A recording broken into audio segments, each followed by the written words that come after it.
Señora, como de casa, bienvenido a Edición de Desierto, el podcast.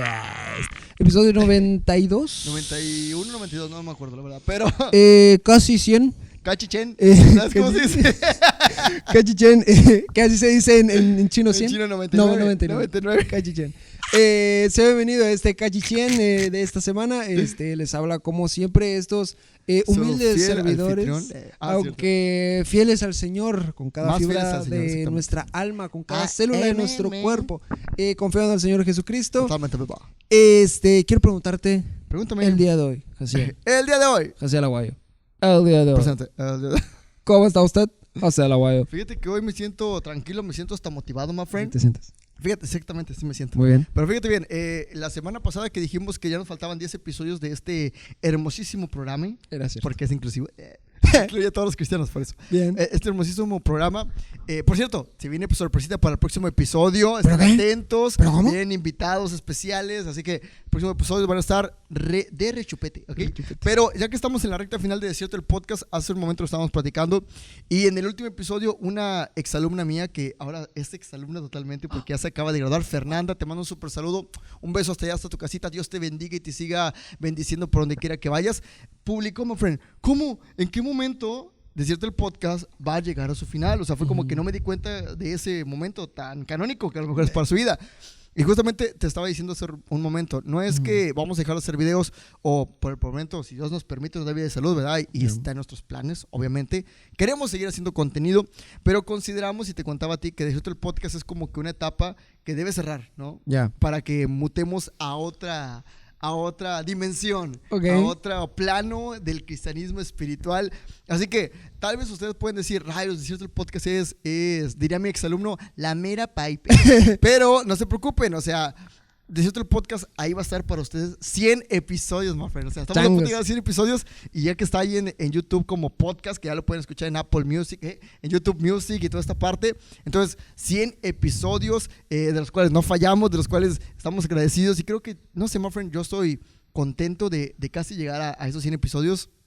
Creo que fue un proyecto largo, fue un proyecto que a su máquina, o sea, creí que nunca se llegaría. Primero los 50, después ahora 100. Y es como de, wow. Y como dicen, algo que empieza tiene que terminar en algún momento y pues, pero no se preocupen, vamos a tener más contenido, viene más sabrosura, viene más diversión, vienen más cosas y quién sabe, a lo mejor y más adelante, hasta lo que Dios nos lleve, ahí vamos a estar para usted. Pero, my friend, claro que sí. Hoy estoy muy bien. ¿Cómo es esto, my friend? Qué padre, gracias a Dios. Sí, tal como dices, Desierto el podcast ha sido nuestra escuelita. Exactamente, es lo que en la que hemos aprendido y usted, querido espectador, ha ido aprendiendo junto con nosotros, nos ha acompañado en la clase en esta terapia teológica para terapiarnos teológicamente. Ajá. Y creo que lo que pensamos al principio, pues ya lo cumplimos, que es precisamente intentar hacer un podcast, nos aventamos. Y como quien dice, llevar el evangelio de otra manera, llevarlo allá más. De forma podcastera. Podcastera, exactamente. Creo que cumplimos nuestro objetivo, gracias a Dios, pero creo que ahora es necesario un momentito de descanso para respirar y tomar nuevos aires y decir, ¿ahora dónde queremos llegar? Ahora dónde Dios nos quiere llevar. ¿A dónde tiraremos la flecha? Exacto. ¿Qué has preguntado cómo estoy? Sí, ¿cómo estás? Muy bien, muy bien, gracias a Dios. Fíjate que esta semana me pasó algo muy loco, my friend. Esta semana hablaste acerca de cómo Dios está con nosotros en medio de las pruebas. Exactamente. Hablaste acerca de este versículo en el que los discípulos estaban en esta barca, estaba en una tormenta, obedecieron a Jesús, Jesús les dijo, adelántense, yo luego los alcanzo, ellos dijeron, va, oh, sorpresa. Y que se voltea como Michael Jackson en la cámara. Entonces los sorprende una tormenta, pero en medio de esa tormenta ven a Jesús y al principio dicen, changos, es un fantasma. Changos, es Jesús. Es Jesus Christ. In the water. Y cómo en medio de esta tormenta vieron a Jesús. Es muy interesante porque durante esta semana estuvo pasándome algo bastante similar, my friend. Bueno, no que vaya a subir una barca y me haya pescado una tormenta, gracias a Dios.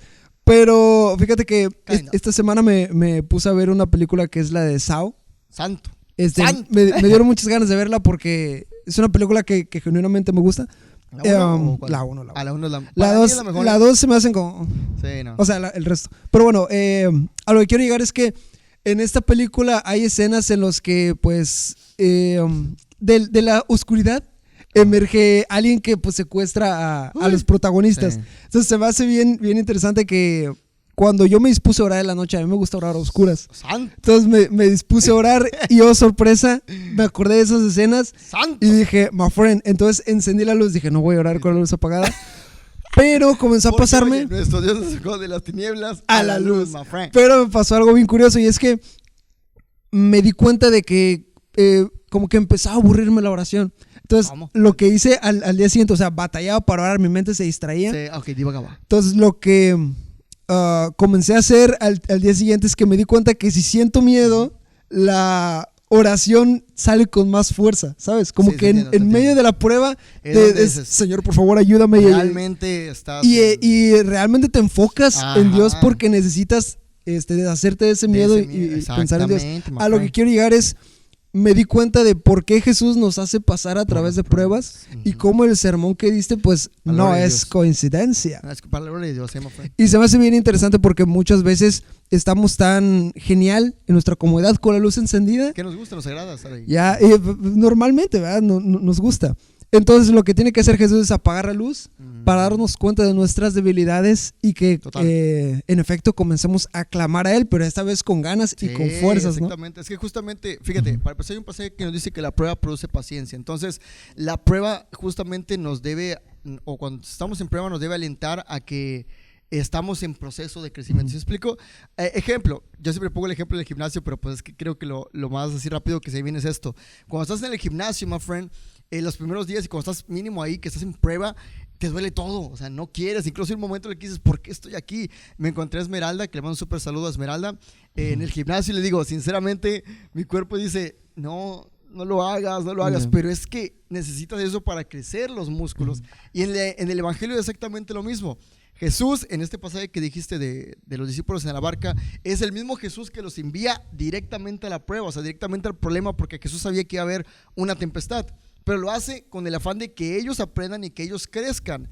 Algo que aprendimos el miércoles, my friend, es que las pruebas te tienen que dar miedo. O sea, porque si no te da miedo, entonces no es una prueba. Entonces, hacerte parte del miedo, vaya, o mejor dicho, apropiarte de ese miedo en el sentido de que, ok, sí, tengo miedo, es difícil, es duro, no sé qué pueda pasar, pero debo confiar en el Señor Jesucristo que tiene algo especial para mí. Es entonces donde se fortalece esta parte de nosotros que es la fe. Y la fe justamente te ayuda a, como tú dijiste, si tú no tienes fe, no vas a orar, my friend. O sea, si tú no tienes fe, no vas a crecer. Si tú no tienes fe, no vas a acercarte a Dios. Porque dice la palabra, el que venga a Dios, crea que le hay. O sea, que si tú no crees, no va a pasar nada. Pero la prueba, my friend, hace que tu fe, my friend, oye, no hay otra salida.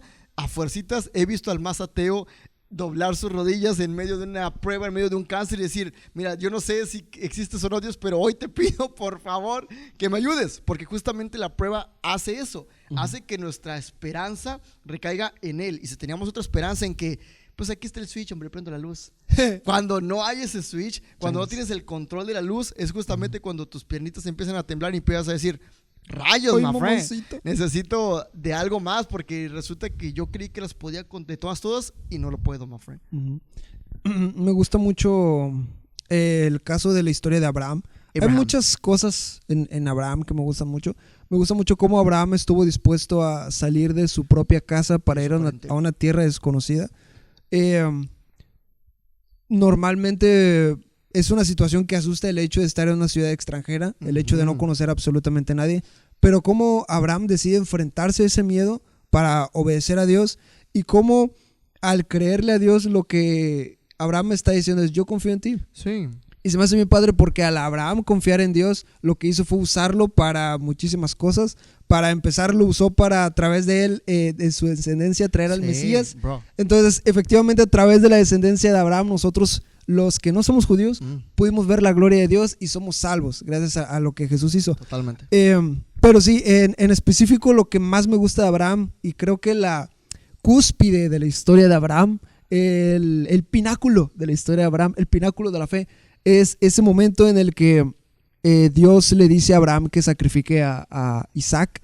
Entonces se me hace bien interesante porque cualquiera podría decir, ¿por qué Dios le pide semejante cosa a Abraham? Entonces es bien interesante porque lo que Dios estaba haciendo a través de este proceso es purificar el amor de Abraham. Lo que Dios quería hacer es que Abraham se despojara de ese apego material que a lo mejor podría tener a Isaac, incluso. Y que dejara de verlo como su todo, a su propio hijo, y que comenzara a ver a Dios como su todo. Y ya no viera a Isaac como es mi hijo, sino que lo viera como es el hijo que Dios me ha dado. Sí, claro. A lo que quiero llegar con esto es cómo Dios nos hace pasar por pruebas para purificar nuestro amor y que pongamos nuestra confianza en Él. Y se me hace bien interesante que ya está Abraham a punto de hacerlo. Yo me puedo imaginar que Abraham a lo mejor tenía, a lo mejor le estaban temblando las manos, de Señor, ¿dónde estás?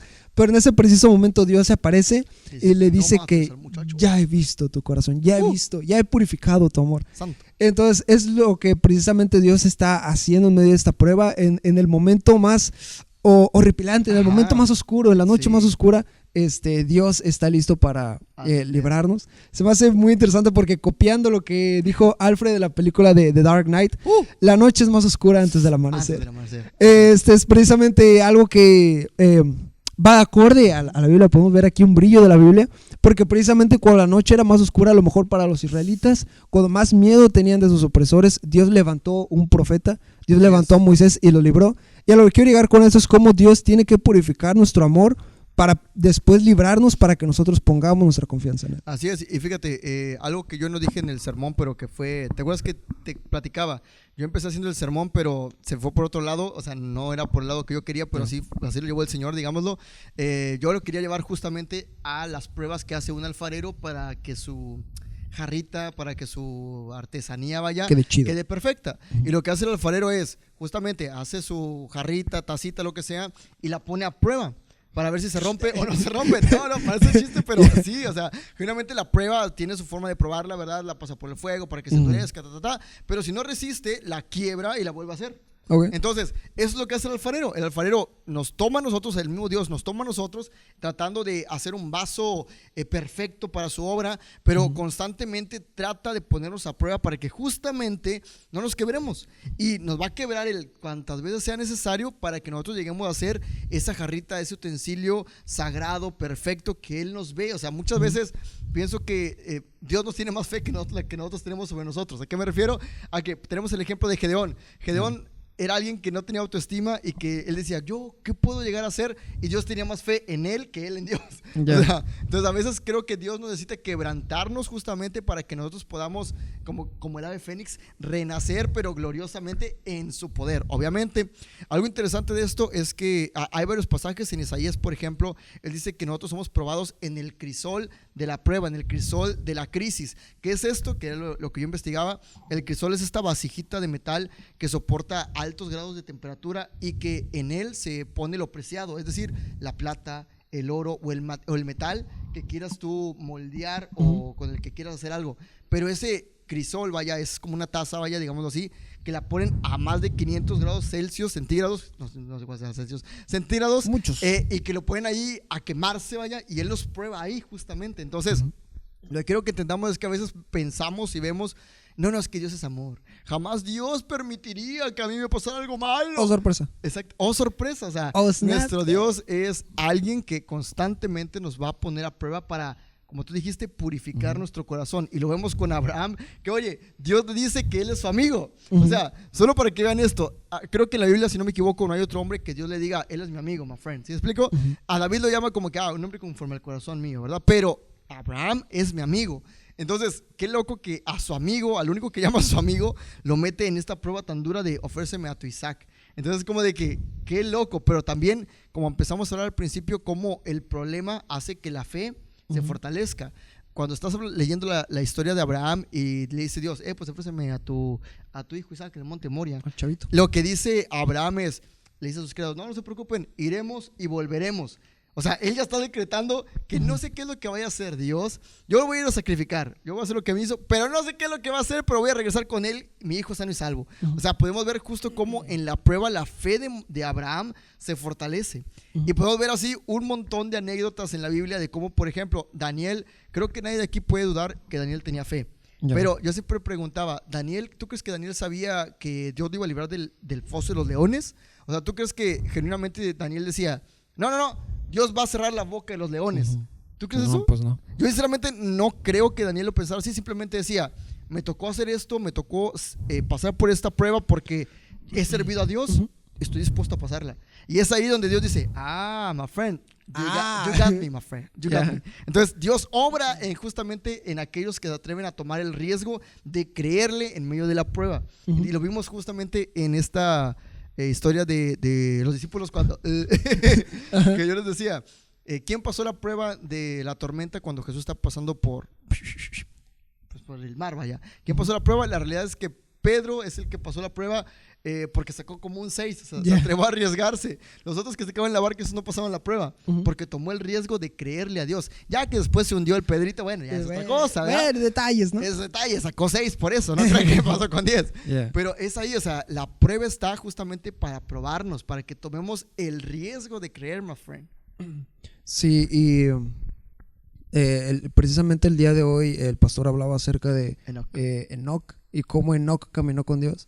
Y se me hace muy padre que en medio de esta historia, el desenlace de esta historia es que precisamente Pedro dice, hey, si eres tú, manda que yo vaya. Jesús le dice, va, ven. Entonces lo que hace Pedro es precisamente empezar a caminar en el agua junto con Jesús. Así es. Lamentablemente Pedro empieza a ver a los lados y empieza a hundirse, pero es ahí cuando Jesús lo saca. Se me hace bien interesante el hecho de por qué Jesús no mandó a la multitud, porque justo antes de que los discípulos estén en esta barquita, Jesús le predicó a una multitud. ¿Por qué Jesús no mandó a la multitud a la barca? Pues es que Dios quería purificar el amor de sus amigos, de sus más fieles seguidores. Entonces es bien interesante cómo Jesús en medio de todo esto dice, ok, han visto milagros, ahora voy a purificar sus milagros, voy a purificar su fe. Es bien interesante porque precisamente Jesús puede haber dicho, a lo mejor creen en mí porque les gustó la comidita, porque les combino lo que hice, lo que digo, sí. Y ahora que ya vieron mi poder, voy a purificar. Ahorita están confiando en mí, pero quiero pasarlo por el crisol. Quiero purificarlo. quiero purificarlo. Y a lo que quiero llevar es como precisamente es Dios mismo quien nos permite pasar por pruebas, porque Él nos ama. Él ama a aquellos que han decidido poner la confianza en Él. Le sirve, y Él tiene este deseo de purificar nuestra confianza, de purificar nuestro amor, y que nuestro amor no esté en aquello que Dios me dé, sino en aquello que Él es. Fíjate que me encanta. Algo interesante que he notado es que, por ejemplo, hay varios hermanos, o mejor dicho, vamos a hacerlo así. Habemos varios hermanos que, por ejemplo, viene una campaña, que viene un predicador que Dios lo usa en sanidad. Todos vamos para allá creyendo más en el predicador que es usado que en el que da el poder. ¿Sí me explico? Entonces pienso que a veces Dios sí nos tiene que pasar por la prueba para que entendamos que no está en la persona, no está en las cosas materiales, sino que está en Él. Si nosotros doblegáramos nuestro corazón, dejáramos de lavar estatuas y criaturas, Tito fuese, porque la bendición de Jehová es la que enriquece. Pero sí, justamente, a veces Dios nos pasa justamente como tú dices, por el crisol, para que quitemos toda esa contaminación que tenemos, o sea, todo eso se queme en el fuego, vaya, y empecemos a confiar precisamente en el dador de la vida, en el dador del milagro, más allá de las cosas que nos da. Vemos a este Pedro justamente caminando sobre el agua y tiene una falla, saca 6 porque justamente se atrevió, pero se empieza a desviar. Y es lo que Dios no quiere. Dios quiere justamente que nosotros estemos plenamente poniendo las miradas en Él, vaya, para que justamente cualquier prueba que venga, nada nos pueda doblegar. Y ahora, obviamente, somos seres humanos, la regamos, obviamente somos personas que vamos a fallar en algún momento porque somos seres humanos, pero lo padre de esto es que cuantas veces fallemos, ahí estará Jesús para extendernos la mano y sacarnos. Pero algo interesante de Pedro es que él dice, Señor, sálvame que perezco. Si nosotros no hablamos, my friend, Dios es como que, bro, si tú no puedes ayudar, ¿cómo te salvo? ¿Sí me explico? Entonces es interesante entender que el pasar por la prueba tiene que ver con tomar riesgos de creer, pero también tiene que ver con humillar nuestro corazón y admitir que cuando no podemos, tenemos que darle la autoridad a Dios para que en Él podamos lograrlo. ¿Sí me explico? Sí, y al final del día siempre pasamos por problemas, siempre pasamos por dificultades. Y es bien interesante cómo, o sea, las dificultades que teníamos cuando éramos babies son distintas a las que tenemos ahorita. Que ya somos. Y que seguimos siendo babies, pero chiqui babies. A lo que quiero llegar es como Los problemas son parte de la vida. Así es. Los problemas son parte de cualquier ser humano. Los problemas son parte de cualquier ciudadano. Totalmente. ¿Cuánto más van a ser parte de la vida del ciudadano del cielo, del ciudadano celestial? Totalmente vivo. Y Dios precisamente quiere que nosotros maduremos. No podemos llegar a ser hombres sin que se nos ponga a prueba. Precisamente Dios, en medio de todo esto, lo que quiere hacernos ver es que Dios es el dador de todas las cosas. Se me hace bien interesante que muchas veces los mismos cristianos no tenemos una idea de lo que realmente es lo que Dios quiere en nuestras vidas. Sí. Creemos tener una idea. Creemos que lo que Dios quiere es que tengamos riquezas, mucho oro, mucha ropa. Qué padre sería. Pero al final del día, Dios dice, ¿de qué sirve eso si al final tu alma se pierde en el infierno? Totalmente. ¿De qué sirve eso si no eres feliz? Así es. ¿De qué sirve eso si no estás con el que te dio la vida? Entonces, lo que Dios quiere hacer en nuestras vidas, en la vida del cristiano, es precisamente inculcar en nosotros la santidad. Precisamente por eso la Biblia nos dice que Enoc caminó con Dios. El deseo de Enoc era no tanto Dios a ver qué me va a dar, Dios a ver qué me hace. Lo que Enoc quiso hacer es Dios, yo quiero hacer lo que a ti te agrada. Dios, yo quiero separarme de esta generación impía, incircuncisa, que no te alaba. Quiero hacer lo que a ti te agrada. Y se me hace bien interesante que otro de los personajes de los que se dice que caminó con Dios es Noé. Con la diferencia de que a ese no se lo llevó Dios. O sea, se lo llevó a la tumba, y luego ya estuvo con Dios. Pero sí, se me hace bien interesante porque Noé significa descanso. Entonces es muy interesante cómo el hecho de que haya un solo hombre que decide confiar en Dios en medio de la prueba, el hecho de que haya un solo hombre que decide entregarse a sí mismo y completamente a Dios, cómo eso trae descanso a muchas personas por el simple hecho de que donde hay un corazón que confía en Dios, Dios empieza a moverse, empieza a sanar y empieza a traer a la gente a Él para que el mundo sea un reflejo de lo que hay en el cielo. Exactamente, fíjate, tú lo dijiste extremadamente bien, my friend, y es que Enoc no tenía... Yo cuando estaban predicando hoy en la mañana sobre Enoc, decía yo, oye, ¿pero dónde conoció Enoc acerca de Dios? Yo decía... por ejemplo, nosotros tenemos la Biblia y vemos, y hoy en la mañana en la mediodía estábamos platicando de qué milagro te hubiera gustado ver. Entonces como que en base a esa experiencia que tienes en la Biblia, leídas esas historias, tú puedes decir, oye, yo quiero un Dios como Él. Pero Enoc, ¿qué había visto? ¿Qué sabía de Dios y por qué decide? Creo que eso es lo sorprendente de Enoc, de que él no tenía la Biblia como nosotros la tenemos, sin embargo decide creerle a Dios y andar bajo sus estatutos, sin saber el Dios tan grande que, bueno, sí sabía, ¿verdad? Pero no como nosotros lo conocemos. Ya para nosotros es muchísimo más difícil que Enoc. O sea, eso es bien curioso de cómo Enoc no tenía la Biblia para decir, mira, es el que abrió el mar rojo. No, pues sí me conviene, ¿sí me explico? Pero no, o sea, él decide totalmente, genuinamente, decir, ¿sabes qué? Yo quiero seguir a Dios, o sea, yo quiero estar bajo sus estatutos. Y es ahí donde Dios dice, ¿sabes qué? Como me crees, pues yo quiero andar contigo, ¿sí me explico? O sea, yo quiero caminar, quiero que camines conmigo.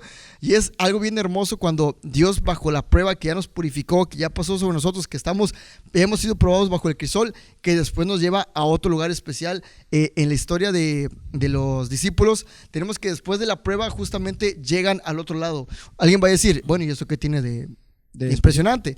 Lo impresionante es que los discípulos ya habían estado ahí como 6 horas sin poder avanzar en el mar.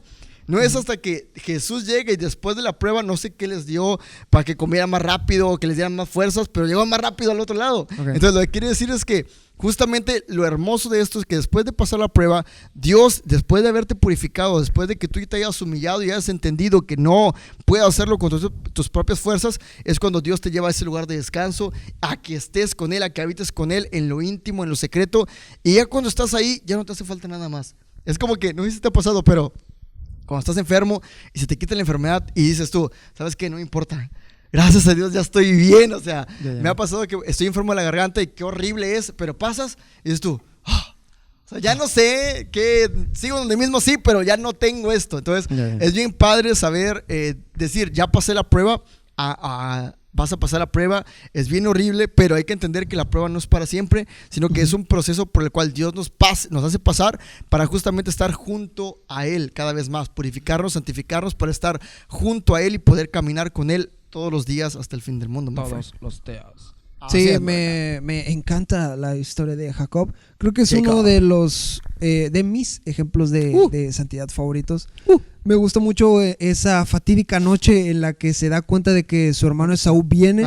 Entonces él comienza a sentir miedo. Se me hace bien interesante el hecho de que, ok, mi hermano está enojado conmigo. Ya sé, voy a darle regalos. Sí. Entonces, ok, voy a mandar a una de mis esposas y mis hijos con este regalito. Sí. Ahora voy a mandar este y con él. De tal forma que él empezó a mandar gente y empezó a quedarse solo. Sí. Entonces, está bien loco porque es en ese preciso momento y en la oscuridad de la noche que él comienza a sentirse perseguido por sus errores, porque su hermano lo estaba siguiendo precisamente por los errores que cometió, precisamente por haberlo engañado antes. Y, oh sorpresa, se encuentra con un hombre y empieza a pelear con él. En algún momento leí una explicación, y es que al ser noche, en aquel entonces no tener luz, al estar en la intemperie, el hecho de que de repente venga un hombre y el hecho de que esté asustado es como que a lo mejor Jacob estaba a la defensiva y dijo, déjese venir, y se puso a pelear. Era tanta la insistencia de Jacob que el ángel le dijo, pues ya suéltame. Pero Jacob le dijo, no te voy a soltar hasta que no me bendigas. Entonces se me hace bien interesante porque en ese momento en el que Dios le tocó el muslo, le tocó la cadera, en ese preciso momento creo que Jacob se dio cuenta de que, ok, con el que me estoy peleando no es un hombre. Es en ese momento en el que Jacob le dice, no te voy a dejar hasta que no me bendigas. Es decir, mi hermano me está persiguiendo por mis errores, todo el mundo me odia, estoy lejos de mi familia, todo el mundo dice que soy mentiroso, mis propios padres me pusieron Jacob diciendo que soy mentiroso. Lo único que necesito en medio de esta prueba es que tú digas algo bonito de mí, es que tú digas algo bueno de mí. Y precisamente eso es lo que Dios quiere hacernos con las pruebas, es aislarnos, es purificarnos, es que nosotros pongamos nuestra confianza en Él, y precisamente como Dios hacía con algunos de sus siervos, cambiarles el nombre, lo hizo con Abraham, lo hizo con Jacob, lo hacía con sus discípulos. Sí. Creo que es algo muy infravalorado de Jesús, el hecho de tener amigos y, ¿sabes qué? Tú eres como una roca, tú vas a ser Pedro. Sí. A lo que quiero llegar es precisamente este proceso de cambiarles el nombre a sus discípulos. Santiago el mayor y Santiago el menor. Sé que soy enojones, hijos del trueno. Hijos del trueno, sí. Hijos del trueno. Y lo que Dios hizo precisamente con Jacob es, has luchado con Dios y has vencido. Y es lo que Dios quiere hacernos con las pruebas. Precisamente quiere que dejemos de ser engañadores, dejemos de ser Jacobs para ser Israeles que han peleado con Dios y que han vencido. Así es. Fíjate, hace ya tiempo hice una predicación sobre justamente Jacob y me acuerdo que le había puesto de nombre como aquella canción de Joan Sebastián de te voy a cambiar el nombre, pero no cambia la historia. Yeah. Y en aquel entonces yo le puse, te voy a cambiar el nombre, pero también te voy a cambiar la historia. Y es justamente lo que hace Dios. Dios lo que quiere es, antes eras esto, pero a través de la prueba ya no eres esa persona que inició a subirse a la barca.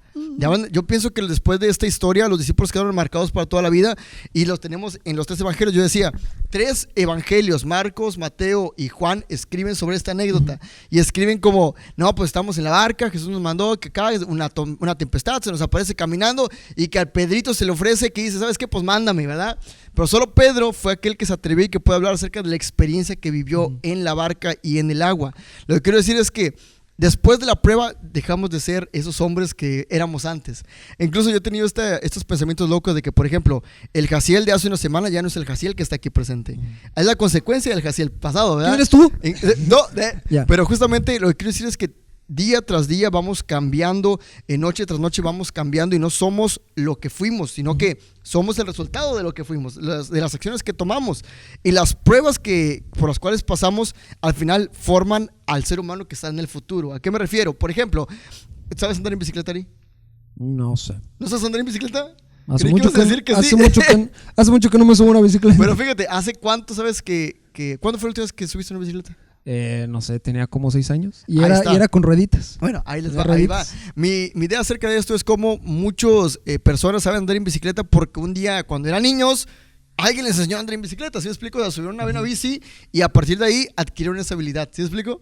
Igual a amarrarse los zapatos. Yo me acuerdo de ser niño y que de repente aprendes a amarrarte los zapatos y es como que una habilidad que se desbloquea. que es como que pum, sé amarrarme los zapatos. Entonces lo que quiero decir es que somos el conjunto de acciones que tomamos, somos el conjunto de pruebas que pasamos. O sea, si hay algo que no pasamos en la vida, una prueba que fallamos, incluso somos el resultado de esa prueba fallida, que incluso puede ser algún miedo que tengamos. Yo, por ejemplo, tengo miedo al agua porque recuerdo ser niño y ahogarme en una alberca, en la playa. Entonces tengo miedo al agua, ¿sí me explico? Lo que quiero decir es que tenemos que pasar por la prueba para poder ser diferentes, para poder ser transformados, para que se nos cambie el nombre, para que Dios nos enseñe a que antes eras esto, pero ahora después de la prueba eres un nuevo hombre. No por nada el apóstol dice, antes dejando el viejo hombre atrás y ahora he nacido de nuevo a través de Jesucristo y soy otra persona. Entonces creo que es eso lo que tenemos que aprender de la prueba, de no renegar de las pruebas, sino que aprender a abrazarlas y decir, sí, es difícil, es duro, pero ¿sabes qué? Estoy dispuesto a poner la mirada en Jesús y a no desviarla por nada del mundo para no ahogarme. ¿Sí explico? Aprender lo máximo. Sí, y otro discípulo que pasó por pruebas fue precisamente Judas, aquel que entregó a Jesús. Pero se me hace bien interesante que todos vamos a pasar por pruebas, pero Dios está viendo qué hay en nuestro corazón. Dios está viendo a dónde vamos a voltear. Y se me hace muy triste que Judas no volteó al lugar correcto, volteó a verse a sí mismo. Vio solamente la oscuridad que hay en sí mismo, vio solamente la oscuridad que hay en medio de las pruebas, pero no vio a aquel que es la luz en medio de la oscuridad, que es Dios. Y a lo que quiero llegar es qué fácil es meterte en una prueba, pero qué difícil es ver el camino correcto. Pero se me hace bien padre el hecho de que Dios conoce cada uno de nuestros pensamientos y sabe cuál va a ser aquella prueba que va a quebrantarnos y que va a hacernos voltear a Él. Pero es bien interesante porque Dios jamás nos va a obligar a tienes que verme. Siempre lo he dicho, Dios no es una novia celosa. ¿Por qué no me pelas? ¿Por qué no me haces caso? ¿Por qué no me contestas? Dios siempre va, Dios nos ama completamente y parte de ese amor es la libertad. Exactamente. Puedes escoger. Ahora, si tienes problemas, si no te va bien, es precisamente porque no estás haciendo no has elegido el camino lo correcto, que yo te recomendé hacer. Entonces, a lo que quiero llegar es que en medio de las pruebas, en medio de la oscuridad, en medio de los temores, pues prestemos la atención a Dios, veámosle cuán grande ha sido su amor, que nos ha dado la libertad de escoger. Usemos esa libertad con responsabilidad. Totalmente. Y nos acerquémonos más bien a aquel que va a hacernos santos y que va a acercarnos más a Él. Y que sobre todo que nos va a sacar de esa prueba. Algo interesante de esto y con lo que quiero terminar es que el Salmo 8, que justamente de ahí sale esta predicación y esta plática, es que el Salmo 8 dice, el Dios justo prueba los corazones y la mente. Esto es bien interesante porque a veces vuelvo a reiterar que vemos a un Dios que Dios es amor y jamás nos meterá pruebas, jamás nos va a hacer algo malo. ¿Cómo crees eso, verdad? Pero justamente el Dios que es amor está dispuesto a meternos en prueba para justamente revelar lo que hay en nuestro corazón y en nuestra mente. En el caso de Judas solo reveló lo que había en su corazón y en su mente, que no conocía al Dios Todopoderoso, que no conocía al Maestro, porque si lo hubiera conocido jamás hubiera tomado esa decisión de desvivirse. Al contrario, hubiera tomado la decisión de pedir perdón y hubiera reconocido que la regó, pero que tiene un Dios, que tiene un Jesús que está dispuesto a perdonarlo incluso en esa acción. Desgraciadamente esa prueba solo reveló lo que había en el corazón de Dios. Y ya para terminar, a veces vemos a gente, my friend, que por ejemplo que dicen, ay no, que tuvo mucho dinero y no, hombre, ahora es bien codo. O llegó a la fama y resulta que, ay no, es bien sangrón. Mira nada más, no, es que la fama lo hizo así. Y no, my friend, muchas veces se nos olvida que simplemente esos lugares reflejan lo que tenemos adentro. Porque alguien que es humilde va a ser humilde en lo poco y en lo mucho. No por nada la Biblia nos dice y nos deja esa parábola Jesús de que si en lo poco eres fiel, en lo mucho vas a seguir siendo fiel, my friend, porque has aprendido en lo poco. Entonces, en estas pruebas, Dios lo que está haciendo es pulir las asperezas, pulir los errores, para que cada vez lleguemos a ser más como Él y menos como nosotros. Es decir, confiemos más en Él y si algo malo tenemos, deshacernos de Él en la prueba. Pero aprendamos, como tú lo dijiste, a poner la mirada en el lugar correcto para que justamente no nos pase lo de Judas y tuvimos acciones que no tienen nada que ver y que nos lleven al fracaso sobre todo. ¿Algo más para terminar? Dios está aquí con nosotros. Dios se me hace bien interesante porque los discípulos tuvieron que pasar por todas esas cosas para aprender y ahora gracias a Dios nosotros tenemos todo un libro lleno de todas esas experiencias para que nosotros pasemos. Todo. A mí se me hace bien loco el hecho de cómo hay una historia de la Biblia para todo. Sí. ¿Quieres saber acerca del amor? Hay historias de la Biblia acerca del amor. ¿Quieres saber acerca de las relaciones? Totalmente. Hay historias de la Biblia acerca de las relaciones. Entonces, lo que se me hace muy interesante es que no hay excusa para no seguir a Dios. No hay excusa para decir, es que Dios no me ha hablado. Bro, tienes la Biblia. Tenemos incluso hay quienes se excusan de la idea de, no, pues es que yo entiendo la Biblia. Pues hay muchísimas páginas, videos en YouTube, versiones para que nosotros aprendamos de la Biblia.